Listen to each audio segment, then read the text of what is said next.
So yun po, no, what's up sa inyo mga pangat at welcome back to our channel. Siyempre magandang umaga, tanghali, hapon, gabi, kung anong oras nyo mo ito napapanood mga pangat. Siyempre mga pangat, hindi to work vlog ha mga pangat. At wala tayo sa apartment, nandito tayo mga pangat sa bahay, no? Nandito tayo mga pangat sa kwarto actually.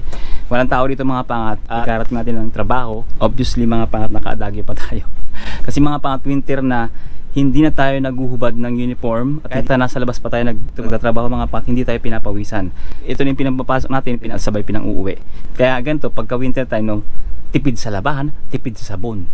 At napablagla ako ng biglaan dahil marami akong nababasang comment na naman regarding mga pangat sa mga nangyayaring batas o rules dito sa UAE. So once and for all, liliwanagin natin. Bibigyan natin ng clarification. Siyempre mga pangat, bibigyan natin ng konting pasikalye, no? Mga pangat, magluto tayo ng kamote Q. Actually, nahiwa ko na yun mga pangat. Iprito na lang, ilalapag na lang mga pangat. At syempre mga pangat, mayroon tayong good news. Gusto nyo ba yun? Syempre, gusto ko yun. At kung ano man yun mga pangat, syempre stay tuned lang. At syempre mga pangat, bago ang lahat, intro, pasok.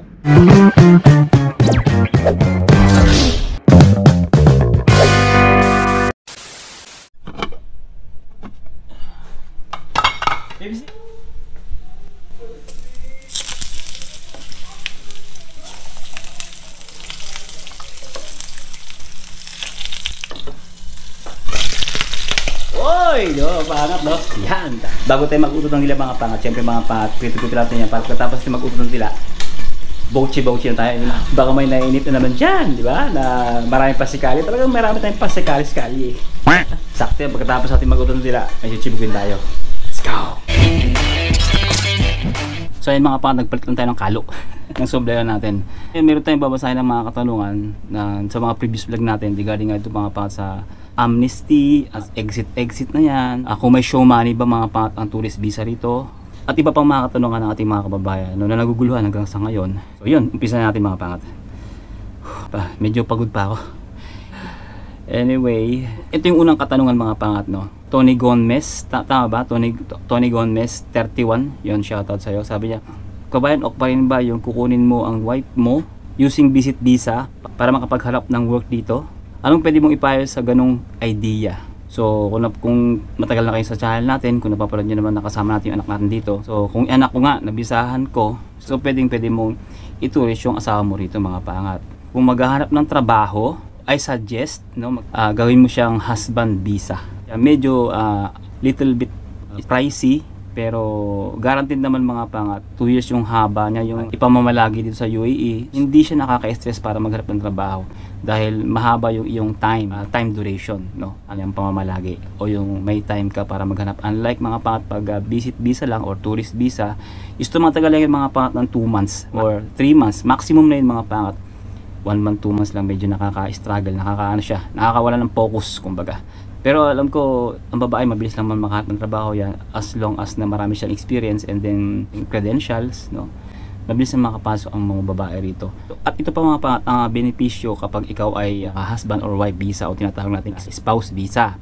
Ito, ilan sa mga benepisyo ng spouse visa ay ang iyong asawa ay hindi mangailangan ng work permit.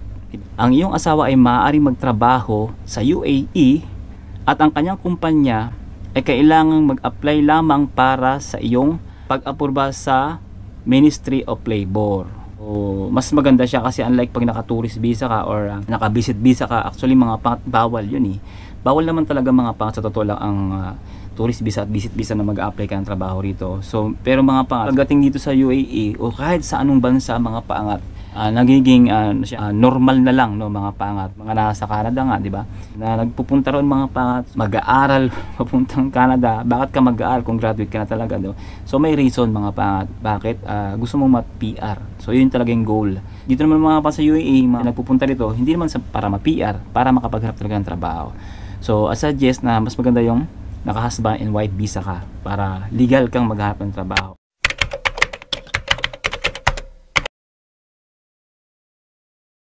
Pwede mo naman i-cancel yun anytime. Gusto mo talagang bisahan ka ng isang company, pwede naman yun i-cancel mga pang.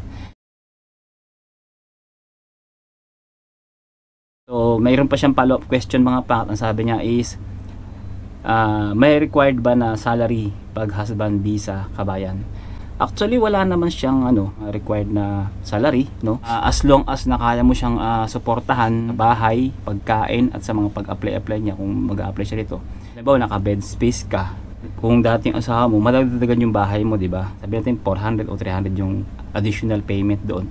So, yun, yung be aware ka sa mga ganun, no? Dapat kaya mong i-shoulder yun habang wala pang trabaho yung asawang babae. At syempre mga partner, meron pa tayong liliwanaging katanungan dyan. Yan. Sabi ni Nueboj Ralbaro, good evening sir. Pag galing po ba sa Saudi, hinahanapan pa po ba ng show money sa immigration? Magandang tanong yan. Sabi naman mga partner ni Live Life and Living, alam ko hindi po hinahanapan ang show money. So, i-clarify natin yan mga pangat ha. Okay. Actually mga pangat, basically no, pag ikaw ay magtuturist sa kahit anong bansa, hanapan ka man ng show money o hindi, dapat capable ka mga pangat. May fund man ka na panggastos mga pangat sa bansang pupuntahan mo. Mag-stay ka ng 1 month sa bansang kung saan ka magtuturist. So kailangan mo talaga ng budget ng mga pangat. So kaya dito mga pangat, titira ka ng 30 days, so magbabayad ka ng bahay mga pangat. So sa bahay pa lang mga pangat, kung ikaw ay naka-bed space, kung magbe-bed space ka, kung hindi ka naman maselan, so pagbaba ka 700 yun mga pangat dirhams. Magkano na yun sa Philippine money mga pangat? Yung 700 dirhams. So almost approximately 10,000 pesos. Ganun siya kalaki. So pangkain mo pa, kung mag-a-apply ka pa, hindi man tayo hanapan o hanapan man tayo mga pangat ng ating fund o show money, kailangan meron tayong dala, meron tayong bala, no? So kailangan talaga may panggastos ka. Basically ganun eh. Pero mga pangat, tinatanong nyo nga, so ini-implement pa lang naman yan eh. Hindi ko lang alam nila talagang totaling ganun na. So meron nga mga pangat sa Abu Dhabi no, na talagang pag sa Pilipinas, walang problema, hindi sila na-upload. Pagdating naman dito sa Abu Dhabi, no, mga pangat, hinanapan sila ng pera, either cash or nasa card. No, wala silang maipakita. Nagulat sila. Sa madaling salita, hindi sila nakapasok ng UAE. So yun, mga pangat, be aware lang. Kasi minsan, hindi naman talaga hinahanapan. Minsan, hinahanapan. So pag natapat ka dun sa hinahanapan ka, wala kang maipakita. Ang atin lang, maging sigurista lang tayo. No, kung talagang decidido tayong pumunta ng UAE, magtuturist tayo, at the same time, maghanap tayo ng trabaho, so meron dapat tayong pocket money talaga. Meron tayong ipapakita, cash or card, or by the card. Ito mga pangata para maintindihan natin kung talagang kailangan hinahanapan ba o hindi. Pero inuulit ko, hindi pa talaga na fully implemented no mga paang. Kung random, pag na-tsempuan ka, sorry. Kung hindi ka na-tsempuan, good for you, no mga pangat. So ito ang sabi. So ano lang natin, i-summarize lang natin mga pangat. Cash or card, kapag ikaw ay may 30 days na visa or 1 month visa na hawak, tourist visa yun so kailangan ng 3,000 dirhams. So kung ikaw naman ay mag-stay ka o magtuturist ka ng 60 days dito mga pa sa UAE, dapat meron kang cash na 5,000 dirhams no mga pangat. Yun nga, kagaya ng sinabi ko kanina no, na sinisigurado lang nila ng mga pangat na capable kayo mag-stay ng 60 days o 30 days dito sa UAE. Sa ganung kahabang panahon, may sapat kayong pera mga pangat, para sustentuhan nyo yung sarili nyo. Tama naman kasi kung 60 days nga naman, siyempre medyo malaki talaga yung dapat na fund, no? Yung kagaya ng 5,000 nga. So, inuulit ko, yun hindi pa naman lahat nakakaranas ng ganun. Kagaya nga nasabi ng isa kanina, nung nag-comment kanina, sa palagay niya, hindi. Siguro may mga naka-experience na hindi, may naka-experience naman na talagang hinahanapan. Bottom line lang dun mga pangat, mas maganda na yung may dala kayo. Hanapan man o hindi kayo talo. Kumbaga walang mawawala no mga pangat. Kaysa yung wala kayong dala, kakaba-kaba kayo, wala kayong budget, kakaba-kaba kayo, pag hinanapan kayo, so, mahirap makipagsapalaran na. Inulit ko, mas maganda na. Hindi mayroon kayong dala-dala. Yan. Sana clear tayo doon, mga pangat na. So, sunod na tanong natin. Ito. Sabi ni Larry Martinez, mga pangat. Sabi niya, sabi mo wala lang tourist visa. Karating lang ng kakilala ko dito kasama asawa niya.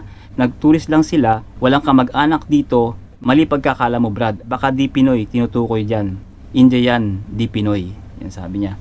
So mga pangat, ito yung clarify natin doon sa amnesty na binabanggit natin nung nakaraang mga vlog natin, ilang video yun. So ang sinasabi ko doon is magkakaproblema ka, halimbawa ikaw ay problema sa visa no, nag-apply ka ng amnesty no, kasi on that time di ba walang exit no. So ang gagawin lang talaga is back to origin ka. Nangyayari niyan, ang sinasabi ko diyan, pag ikaw ay nag-apply ulit pabalik ng UAE, pwede kang magka-problema. Kasi nga may record ka na. Yun yung gusto kong iparating. No, yung ito once and for all, liban na agad din.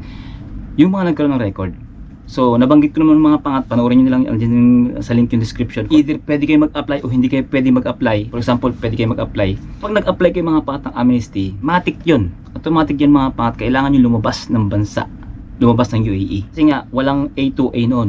Pag ikaw ay may record na rito mga pangat, kagaya nung nabanggit natin sa video na yon, balikan nyo lang mga pangat, hindi ko na siya i-elaborate ito kasi mahaba itong vlog natin. Gusto ko lang ipaliwanag ng maigi para maintindihan. So, pag ikaw ay may record ng mga pangat at nag-apply ka ng amnesty nga, so ang mangyayari sa mga pangat, kailangan mong back to origin. At mag-a-apply ka ulit pabalik ng UAE na may record ka na dati nung nag-apply ka ng amnesty.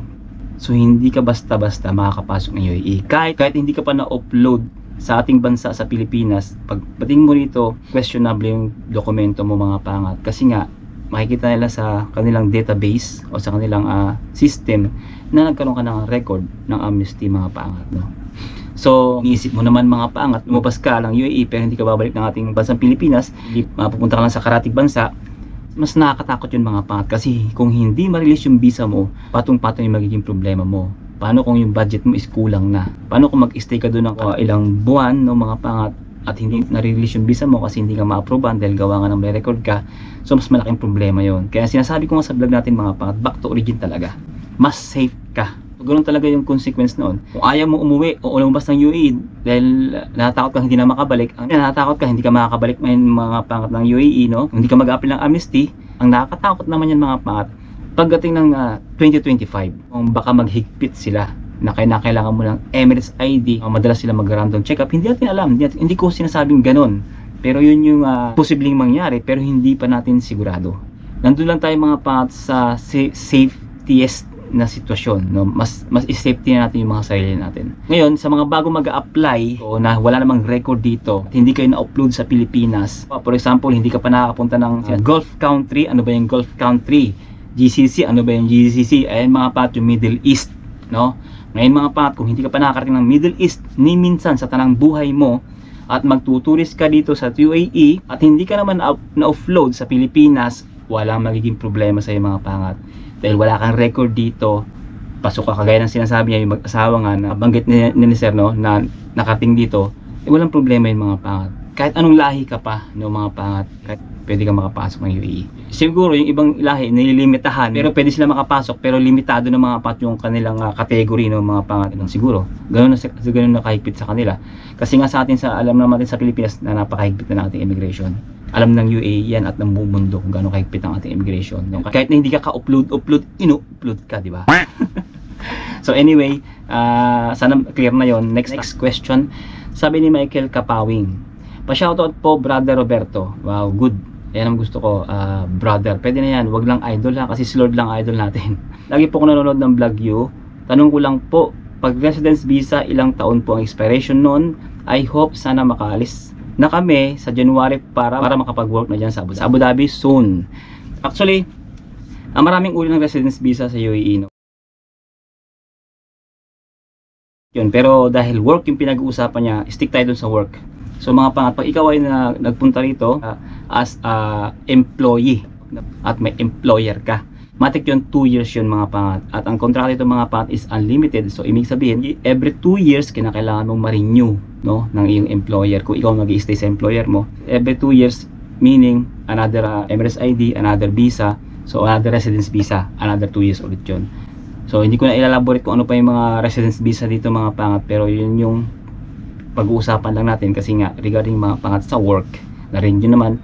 Sa bandang dulo, sana makapag-work na kami sa Abu Dhabi soon. Yun, ibig sabihin, kagaya ko, ang visa ko is residence visa for 2 years lang. After 2 years, kapag mag-i-stay ako sa company ko, so another contract na naman yun, another 2 years residence visa na naman. Pag lumipat ako ng another company, ganoon din mga pangat, dahil employer nga, residence visa, 2 years yun, every 2 years lang. Yan, sana maliwanag na yun mga pangat ha. So ito pa mga pap, meron pa tayong katanungan na sasagutin. Sabi ni Hermosa Delfino, Senior Citizen Tourist Visa. Pumunta ako dito galing Pinas last May 11, 2023. Nakadalawang ulit na akong naka-exit in Bahrain and Oman.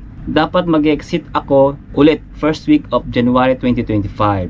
Maximum ba ang 2 times na pag A to A exit? TY po. Yan yung good news natin ngayon. So mga pangat ngayon, allow na mga pangat yung A2A at saka B2B. Yan. Ngayong mga panahon na to, bago pa matapos ng 2024, inalaw na nila na makapag-exit ka, na makabili ka ng visa, either na ikaw ay cancel, no, mga pangat mula sa employer, or ikaw ay na-expire na ang visa mo, no, na tourist or visit visa. Pwede ka agad bumili ng another visa ng mga pangat. Hindi na 2 times. Kahit nasa labas ka na ng bansa, mag-exit ka, bibili ka ng visa, pwede ka makabili. Ayan na yung good news ng mga pangat. Pero, inuulit ko, dapat wala kang record. Wala kang record na kagaya ng nabanggit ko dati, no? Alam niyo na yun. Ayun, yun lang mga pangat. At sana nagkaroon ng liwanag ang lahat sa pagkakataong ito, sa content na to, sa vlog na to, sa video na to. Sana maliwanag na. Yun, di ba mga pangat? Sa mga nag-order ng t-shirt, available pa rin, ha? Available pa rin.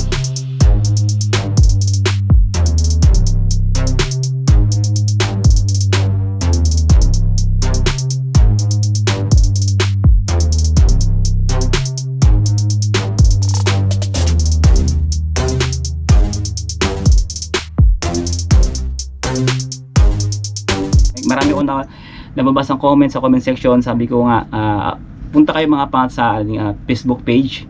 Andyan yung link sa description. Pwede kayong sa Region TV Facebook page. Pwede kayo sa Region TV Clothing. Andun, doon tayo mag-usap. Doon ko kayo hinahantay.